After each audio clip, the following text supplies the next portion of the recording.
Yo mga tropa, kamusta? Handa na ba kayo sa isang super rare na kwento sa NBA? Ito na yon, hindi lang ito basta laro mga pre. Ito yung moment na nagtagpo ang magkapatid, ang Thompson Twins, si Amin at si Ausar. Rockets versus Pistons, grabe, parang fantasy lang dati. Ngayon, totoo na.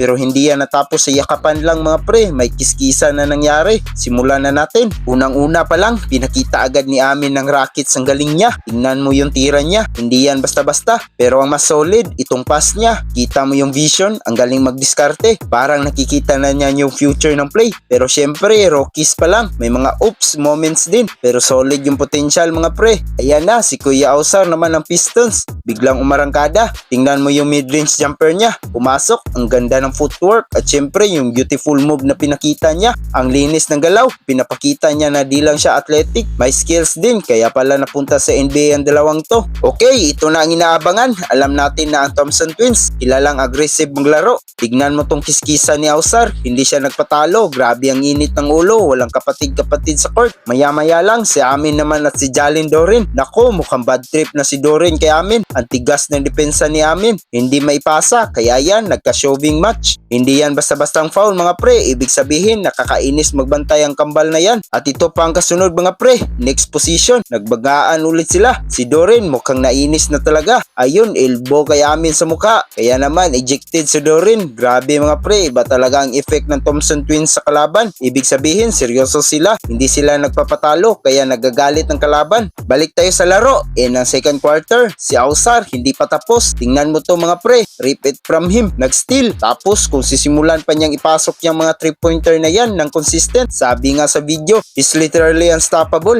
Ang ganda ng transition play. Kitang-kita ang speed at athleticism. Fourth quarter na, tignan mo yung galawan ni Amin. Parang lumulutang sa ere. Floating through the air. Sobrang taas. Grabe yung hang time niya. Mga pre, ang kambal na to, parehong freaks of nature sa kanilang pagiging athletic. Ang tindi. Sa huli, nanalo ang Pistons. Pero syempre, hindi pwedeng hindi magpakita ng love ang magkapatid. Iba pa rin yung feeling na kalaban mo ang kapatid mo. Tapos pagkatapos ng laro, magyayakapan kayo from backyard games to the NBA. Kasama mo pa ang kapatid mo. Nakaka-inspire mga tropa. Kaya yun na mga pre, ang banggaan ng Thompson Twins. Puno ng hassle, kiskisan at brotherly love. Sa tingin nyo, sino ang mas magiging magaling sa kanilang dalawa? Si Amin ba o si Ausar? Comment nyo naman sa baba at pag-usapan natin yan. At syempre, huwag kalimutang i-like at mag-subscribe hanggang sa susunod na kwentuhan mga tropa. Peace out!